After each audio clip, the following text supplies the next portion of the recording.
عمل میں نے بھی کیا, دنیا میں جہاں بتایا جس نے کیا اس کو فائدہ ہوا. 40 دن کے اندر تمہاری دعا پوری ہوتی ہے اگر تم حق پہ ہو. اگر گردن پہ تلوار بھی آ جائے تم موت سے بچ جاتے, دنیا کی تم ہر پریشانی سے دور ہو جاؤ گے. کوئی بیماری ہو, کوئی پریشانی ہو. بسم اللہ الرحمن الرحیم. یہ سلسلہ امامت کا دوسرا علی ہے. عام طور پہ نام باپ کا نام یا دادا کا نام رکھا جاتا جب انتقال ہو جاتا, لیکن یہ عجیب بات تھی کہ مولا نے اپنا نام اس بچے کو دیا, اس لیے کہ لوح محفوظ پہ یہ علی. آپ کا نام علی ہے اور آپ کی مادر گرامی کا نام بتایا, آپ کے والد مولا حسین ہیں, اور آپ کے کئی القاب ہیں. سید الساجدین کہا گیا, زین العابدین کہا گیا, اور زین العابدین کے معنی کیا ہے؟ عبادت کی زینت. کتنی بڑی بات ہے کہ عبادتوں کی زینت. ایسی عبادت کرتے تھے, ایسی عبادت کرتے تھے کہ چوتھے امام کربلا کے بعد بہت کمزور ہو گئے تھے. میں سارے وہ مصائب کے حصے چھوڑا, کمزور ہو گئے تھے.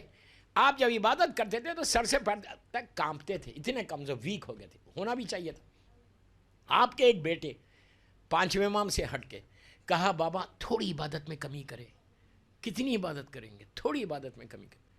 امام نے کہا بیٹا تو میری عبادت کو دیکھ کے کہہ رہا, کاش تو میرے دادا علی کی عبادت کو دیکھتا. عزیزو, کاش تو میرے دادا علی کی عبادت کو دیکھتا. اب اندازہ لگاؤ کہ امام علی کی عبادت کیا تھی کہ زین العابدین بول رہا میرے دادا کی عبادت ایسی ہے.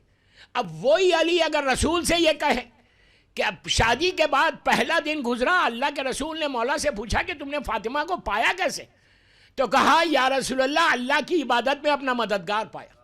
تب فاطمہ کی عبادت دیکھو, علی کی عبادت دیکھو, پھر چوتھے امام کی عبادت دیکھو. کوئی اور آدمی نہیں بول رہا, زین العابدین بول رہے. امام زین العابدین نے کہا کاش بیٹا تم میرے دادا علی کی عبادت کو دیکھتا.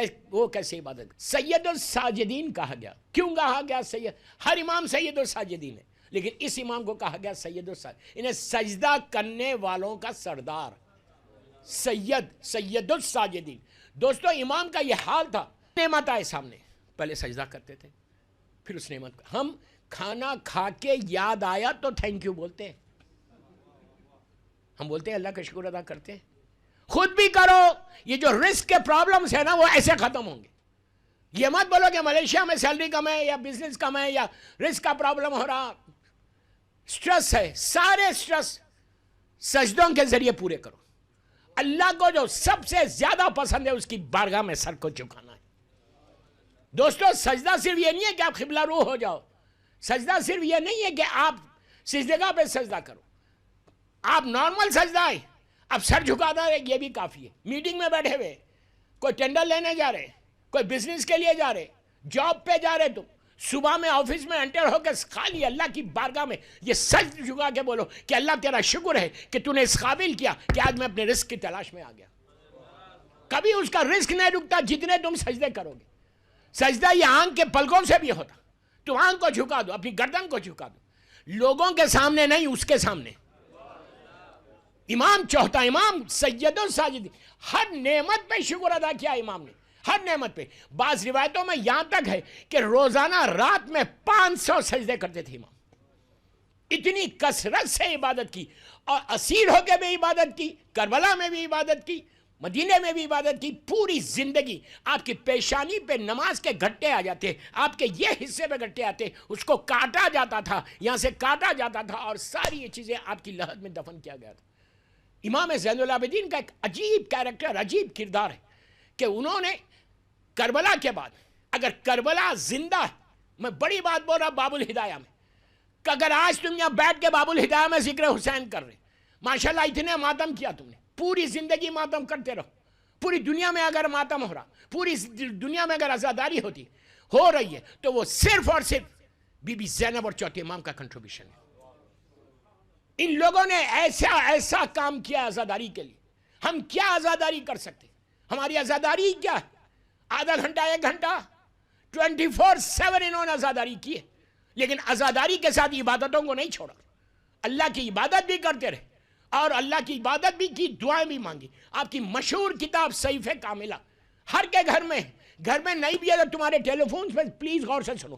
دیکھیے میں جشن پڑھ رہا, امام کی زندگی پڑھ رہا. کیوں پڑھ رہا امام کی زندگی؟ صرف اس لیے پڑھ رہا کہ امام کی زندگی بھی تو ہم کو معلوم ہو. کہ مولا نے زندگی کیسے گزاری، وہ اپنے سامنے رکھ کے پھر تم اپنی زندگیوں کو گزارو، پھر تم دیکھو کہ تم کیسے دنیا میں گرو کرتے ہو. مشہور کتاب صحیفہ کاملہ ہر کے پاس ہے.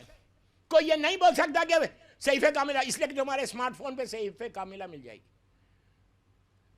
کتنا پڑھا ہے اس میں سے، کتنی دعائیں مولا کی پڑھی ہیں؟ امام کی دعائیں، کلام امام ہے.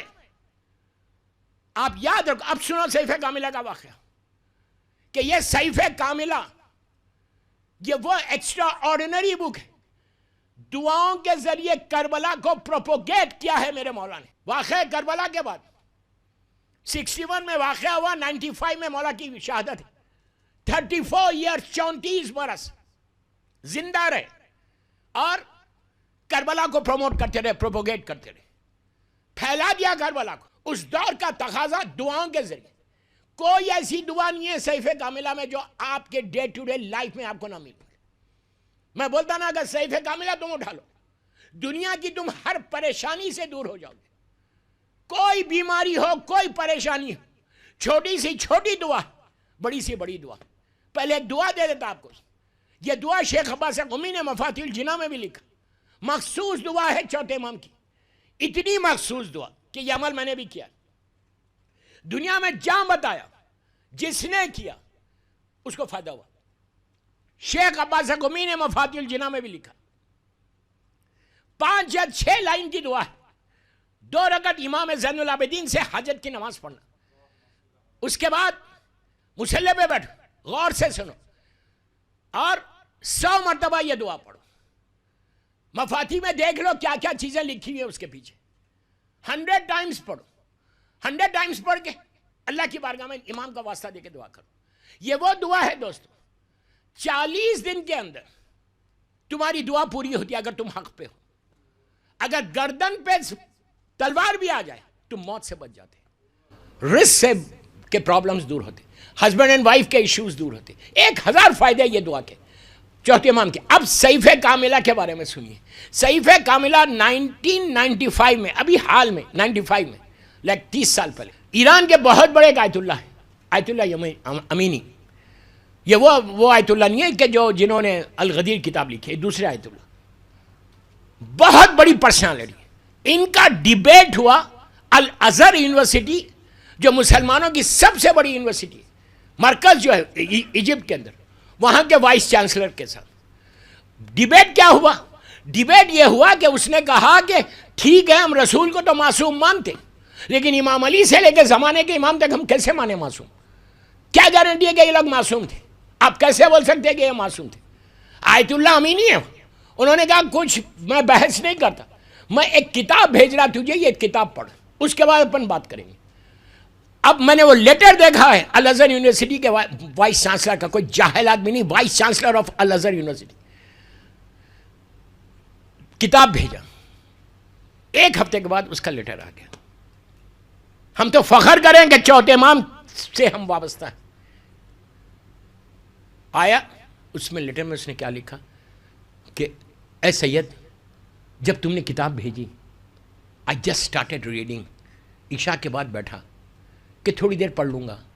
کتاب کھولی، دعاؤں کو دیکھا، طریقے کو دیکھا، مانگنے کے طریقے کو دیکھا، الفاظ کو دیکھا، اس کی معرفت کو دیکھا کہ کس معرفت کے ساتھ وہ مانگ رہا.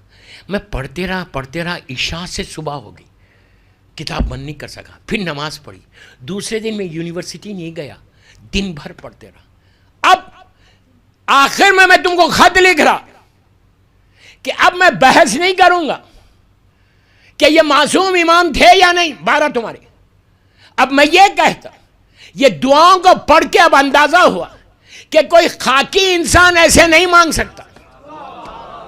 اب میں مانتا ہوں کہ پورے کے پورے معصوم ہیں، اس لیے کہ معصوم کے علاوہ اللہ کی معرفت کوئی حاصل ہی نہیں کر سکتا. چل بات پڑھ لیں محمد والے محمد.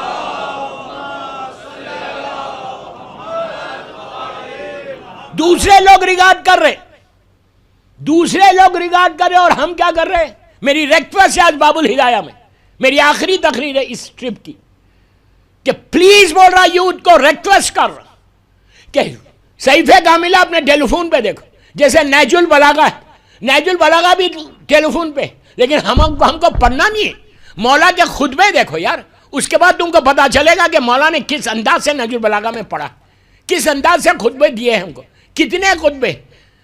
نہج البلاغہ کو بھی 3 حصوں میں ڈیوائڈ کیا گیا۔ نہج البلاغہ کی پہلے بات سن لو، بات میں بات آئی ہے تو بول رہا کہ یہ وہ کتاب ہے مولا کی، یہ وہ کتاب ہے مولا کی۔ یونیسکو کے ڈائریکٹر جنرل عیسائی جرمنی میں، یونیسکو کے ڈائریکٹر جنرل عیسائی جرمنی میں، یہ 18 لینگویجز میں نہج البلاغہ پرنٹ ہوئی۔ اس نے نہج البلاغہ انگلش میں پڑھی، پھر اس کو قرآن مجید انگلش میں دیا گیا، اس نے انگلش میں قرآن مجید کی تلاوت کی اور نہج البلاغہ پڑھا۔ پڑھ کے نیچے کنکلوڈ کرتا ہے، خلاصے میں لکھتا ہے کہ میں نے قرآن بھی پڑھا، نہج البلاغہ بھی پڑھی، مجھے ایسے محسوس ہو رہا کہ دونوں کا لکھنے والا ایک ہے۔ ارے نہیں سمجھے، یہ ہمارا عقیدہ نہیں ہے۔ اللہ اللہ وہ خالق کائنات ہے، یہ بندہ ہے، امام علی بندہ ہے، یہ بندے کا کلام ہے، وہ خالق کائنات کا کلام ہے۔ لیکن آپ دیکھو غیر آدمی کیا ریگارڈ کر رہا اور ہم کیا کر رہے ہیں۔ نہج البلاغہ لے کے جا کے گھروں میں رکھو مت، پڑھو بابا پڑھو، ایک خطبہ پڑھو، تمہارا ویژن تیز ہوگا، تمہاری میموری شارپ ہوں گی۔ اسی طرح صحیفہ کاملہ جتنا پڑھتے جاؤ گے اتنے ذہن کھلتا جائے گا۔ جیسے قرآن مجید کے لیے کہا گیا کہ جس کی میموری ڈم ہو جائے وہ قرآن مجید کی روز تلاوت کرے، یا امام علی کے خطبوں کی یا چوتھے امام کی دعاؤں کی کرو، اس کے بعد دیکھو تمہارا دماغ تیز کیسے ہوتا۔ بچوں کے لیے، اسٹوڈنٹس کے لیے بہت اچھا ہے کہ کم از کم ایک پیج پڑھو یار، ٹائم کو اسپیئر کرو۔ ملیشیا میں تمہارے پاس کیا ٹائم نہیں ہے، 5 منٹ نکالو۔ یہ وہ عبادت ہے کہ ہمارے امام کا کلام ہے، لیکن یہ امام کا کلام ریکس میں رکھا ہوا ہے، ہم کو پڑھنا نہیں۔ خاموش کیوں ہو گئے؟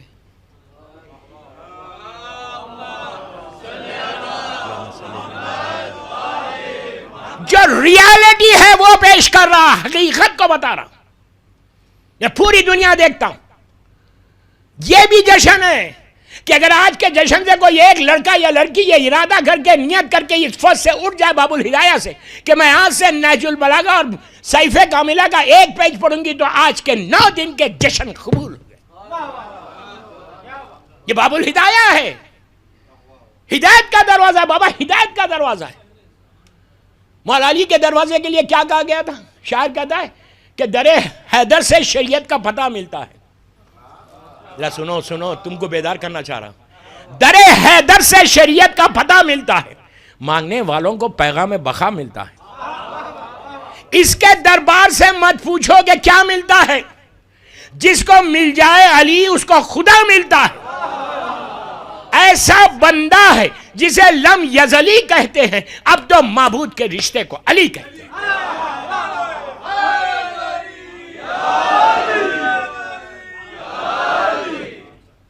دنیا جانتی ہے جو میرا اسٹائل ہے پڑھنے کا، میں اسی طریقے سے پڑھتا، اس لیے کہ آخری تقریر یہ مت سمجھو کہ 2-3 گھنٹے پڑھوں گا، ختم کر رہا میں، لیکن بغیر میسیج دیے نہیں جاؤں گا کہ کم از کم 9 دن کا خلاصہ تو ہو۔ بہت واہ واہ کر لی نا، خوش ہو گئے، یہ مولا کے کلام سے خوش ہو جاؤ، مولا کی زندگی سے خوش ہو۔ دعا یہ کرو کہ مولا ہم کو آپ کے راستے پہ چلنے کی توفیق عطا فرمائے۔ آپ چوتھے امام کو کیا سمجھے، کیسے عطا کرتا ہے، کس طرح دیتے ہیں؟ تم یہاں بیٹھ کے مانگو، میں اتنی بڑی بات بول رہا، عزا خانے میں بول رہا، باب الہدایہ میں بول رہا، ملیشیا میں بول رہا، سامنے عزا خانہ ہے، تم اٹھو گے نہیں یہاں سے، مولا تمہاری آواز کو سن کے تم کو عطا کرے گا۔ مولا کی زندگی کا مشہور واقعہ، ایک چاہنے والا ہماری طرح، بیٹھ کے سنو غور سے، ختم کر رہا لاسٹ سٹیج پہ، مولا کا چاہنے والا ہر سال حج پہ آتا ہے، مولا کی زیارت کرتا ہے، اللہ ہم کو بھی نصیب کرے۔ حج کر کے وہ گھر جاتا ہے واپس اپنے وطن، تو اس کی وائف پوچھتی ہے یار حج تو 12 کو ختم ہو گیا، تم 15-16 کو آنا تھا، اتنی دن کیوں لگا دیا؟ تو کہا میں اپنے امام کو جا کے سلام کرتا ہوں۔ تو اس نے کہا کہ ہر سال جاتا ہے، ہر سال یہی کام کرتا ہے۔ اس نے کہا یار تم اتنی دور جاتے ہو سلام کرنے، مولا کبھی تم کو کچھ دیتے نہیں؟ کہاں بول رہی ہے؟ اپنے وطن میں، اپنے گاؤں میں بول رہے، کچھ دیتے نہیں، کوئی ہدیہ نہیں دیتے، اور تم ہمیشہ۔ اس نے کہا ایسا نہیں بولتے، یہ ہمارا امام ہے۔ نیکسٹ ایئر حج آیا، حج کر کے یہ مولا کی زیارت کر کے، چوتھے امام کی، دوپہر کا وقت تھا، جب گھر گیا نوک کیا، دخل الباب کیا، اندر سے غلام آیا, پوچھا کون؟ اس نے اپنا نام بتایا. اس نے جا کے مولا سے کہا کہ مولا فلاں ابن فلاں آیا ہے. امام نے کہا اس کو اندر بلا لو. جب اندر آئے تو امام نے کھانا ختم کیا تھا. کھانا ختم کر کے مولا اٹھے, اٹھ کے ہاتھ دھونا چاہ رہے تھے. نیچے برتن تھا. اس نے کہا مولا میں آپ کا ہاتھ دھلا دوں؟ مولا نے کہا تجھے زحمت ہوگی, میں ہوتا تو بولتا فوراً. ہاں, اس نے کہا, مولا نے کہا تجھے زحمت. اس نے کہا نہیں مولا زحمت نہیں ہوگی, میں چاہتا ہوں کہ میں آپ کے ہاتھ پہ پانی ڈالوں, یہ ہمارے لیے فخر کی بات ہے. مولا نے اپنے ہاتھ ایسے کیے, ہاتھ ایسے, میری طرف دیکھو, ہاتھ ایسے کیے. اس نے اوپر سے پانی ڈالا, پانی اپنے ہاتھ سے پانی ڈال رہا, نیچے پانی برتن میں گر رہا سامنے. امام نے اس کو دیکھا, دیکھ کے کہا ذرا دیکھ نیچے کیا ہے. اس نے کہا پانی ہے. مولا نے کہا غور سے دیکھ. اب جو دیکھا تو ہیرے تھے, ڈائمنڈز. میں کوئی فیری ٹیل سٹوری نہیں سنا رہا, ڈائمنڈز تھے. مولا نے کہا یہ لے لے تو. پھر ہاتھ دھلایا. اب کیا دیکھا؟ پرلز دیکھا, موتی دیکھا. مولا نے کہا یہ بھی اٹھا لے. اس کے بعد زمرد دیکھا, یہ بھی اٹھا لے. دینے کے بعد امام نے کہا جا کر اپنی زوجہ کو دے دینا. اس کو شکایت ہے نا ہم نہیں دیتے. رونے لگا کہ مولا وہ اس نے تو وہاں کہا تھا. امام نے کہا کوئی کہیں کہے, جو سوچتا ہے ہم جانتے ہیں, ہم دل کی دھڑکن کو جانتے ہیں, ہارٹ بیٹ کو ہم جانتے ہیں. تو اس طرح امام عطا کرنے والا بھی ہے, یہ مت سمجھو. اس طرح امام عطا کرتا ہے. تو آج اگر آپ باب الہدایہ میں یہ پورے 9 دن آپ نے ذکر امام سنا, جشن کیے, کیا مولا نہیں دیکھ رہے آپ کو؟ آج کا جو امام ہے, آج کا جو زین العابدین ہے, ہمارا زمانے کا امام, ان کی کتنی بڑی خوشی ہے. وہ کیسے آپ کو دیں گے؟ کبھی گھبراؤ مت, کبھی پریشان مت. جب بھی کوئی پریشانی ہو, کسی نہ کسی امام سے اپنے رشتے کو مضبوط کر لو, مضبوط کر لو. بالخصوص زمانے کے امام کو, ہر ولادت ہو, ہر شہادت ہو معصوم کی, زمانے کے امام کو ایک خط لکھو, عریضہ لکھو. جیسے آج یہ پورے دن گزر جا رہے, اب یہ 15 شعبان بالکل قریب ہے. اب ہم کو کرنا کیا ہے؟ ایک زیارت دے کے جاتا, بات ختم کر رہا تقریر کو, ایک زیارت دے کے جاتا جو آپ کو پڑھنا ہے کل سے, اور 15 شعبان تک آپ پڑھتے رہو. آپ مجھے دعا دیں گے. I don't need any thing from you guys. مجھے کچھ نہیں چاہیے, مجھے آپ کی دعا چاہیے. ایک مخصوص زیارت ہے. اگر تم یہ زیارت 5 یا 6 منٹ کی زیارت ہے, 8 منٹ کی زیارت ہوگی, پڑھنا نہیں آتا عربی میں کوئی بات نہیں, ٹیلی فون پہ ڈیوائن پرل کے اوپر زیارت کے کالم میں جاؤ گے تو یہ پہلی زیارت ہے جو امام کی زیارت ہے, اور اتنی ریکمینڈڈ زیارت. میں ذمہ داری سے بول رہا, میری مجلس لائیو جاری, دنیا سن رہی, ذمہ دار ہوں جو میں بول رہا. اتنی ریکمینڈڈ, یہ ہائر اوکلٹیشن میں, یہ غیبت کبریٰ کی سب سے مخصوص زیارت شعبان کی. آپ سال بھر پڑھ سکتے, لیکن 15 شعبان تک پڑھتے تو پڑھ کے دیکھو یہ زیارت تم کو کیسے انعامات ملتے, کیسے رحمت آتی, کیسے نعمتیں تم تک پہنچے گی کہ جو تمہارے سمجھ رہے یہ امپاسبل ہے وہ چیز پاسبل ہو کے رہے گی. اس زیارت کا نام ہے زیارت آل یاسین. زیارت آل یاسین مخصوص ترین زیارت. میں آپ سے 8-9 منٹ مانگ رہا کل سے, کل صبح سے لے کے شام تک, روز 15 شعبان تک آپ یہ زیارت پڑھو. اس کے بعد دیکھنا, مجھے صرف واٹس ایپ کر کے بتا دینا کہ جو تمہارے لائف کے آبسٹیکلس ہے, جو لائف کے ہرڈل سے, جو تمہاری زندگی کے رکاوٹیں ہیں, وہ ساری رکاوٹیں کیسے دور ہوتی, ایسے راستے کھلتے کہ آپ تصور بھی نہیں کر سکتے. اس زیارت کو ہدیہ کرو 13 معصومین کو, شہزادی زینب, شہزادی ام کلثوم کو, مولا عباس کو, اور آخر میں امام کی والدہ بی بی نرجس خاتون کو کر کے دیکھو کہ کیسے تم کو مولا ان سارے واسطوں کے ساتھ جب زمانے کے امام کو سلام کرو گے, دیکھو کہ امام کیسے عطا کرتا ہے. واسطہ دو چوتھے امام کا, بولا مولا میں آپ کے جشن میں سن کے آ رہا, مجھے یہ چاہیے یہ چاہیے. کبھی مانگتے ہوئے شرمانا نہیں. یہ یاد رکھو, یہ امام بھی اسی علی کا بیٹا ہے جو سائل نے 1 روٹی مانگی تھی تو اونٹوں کی قطار دی تھی. آپ تصور بھی نہیں کرنا کہ کیسے عطا ہوتی ہے, صرف مانگنے کا سلیقہ چاہیے. یہ زیارت آل یاسین میں یوتھ کو بول رہا, start from tomorrow and you will see the result. ہو سکتا تمہاری جو رکاوٹیں ہیں, جو دعائیں قبول نہیں ہو رہی, دنیا میں کوئی شخص ایسا نہیں ہے جو پریشان نہیں ہے, کسی نہ کسی طریقے سے پریشانی ہے. میں یہی تو کہتا ہوں یار, دنیا لوگوں کے پاس تو کچھ نہیں ہے, تمہارے پاس 14 ہے. 14 تم 14 کو چھوڑ کے ادھر ادھر کیوں جا رہے؟ ضرورت ہی نہیں. مولا آباد رکھے, مولا سلامت رکھے آپ کو. زیارت آل یاسین, زیارت آل یاسین اسٹارٹ فرام ٹمارو. کل سے پڑھنے لگو, اس کے بعد دیکھو تم بھی کس طرح سے عزادار بنو گے, کس طرح سے امام کے قریب ہوگے. بس دوستو, اس امام کی ولادت کی رات ہے کہ جس نے کربلا کو کربلا بنا دیا. مدینے سے کربلا تک حسین کا کنٹریبیوشن ہے, اور کربلا سے کوفہ, کوفے سے شام چوتھے امام کا اور شہزادی زینب کا کنٹریبیوشن ہے. کہ ان لوگوں نے 34 برس چوتھا امام مسلسل پورے شہروں میں جا کے وطن میں رہ کر ایسی عزاداری کو مضبوط کیا, وہ سلیقہ دیا, وہ ہم کو بتایا کہ عزاداری حسین کیسے کرتے. خود امام آتے تھے عزاداری میں, خود بیٹھ کے گریا کرتے تھے, لیکن اس کے بعد ہم کو بتایا کہ عزاداری کا فائدہ کتنا ثواب بتایا گیا اس اسی امام کی طرح کہ تمہاری بخشش ہو جائے گی, تمہاری رحمت ہوگی. پھر ایک بات بولوں, یہ امام کا جملہ بس آخری جملے. امام نے کہا کہ اگر تم پریشانیوں میں گھر جاؤ تو میرے بابا کا ذکر کرو, پھر دیکھو کیسے گھر میں برکت ہوتی ہے. صرف میرے بابا کا ذکر, گریا کرو. بس دوستو, اس امام کی ولادت کے لیے 3 مرتبہ جشن کیا, پورے 9 دن کی مجلسیں جشن کی قبولیت کے لیے 3 مرتبہ با آواز بلند صلوات پڑھو.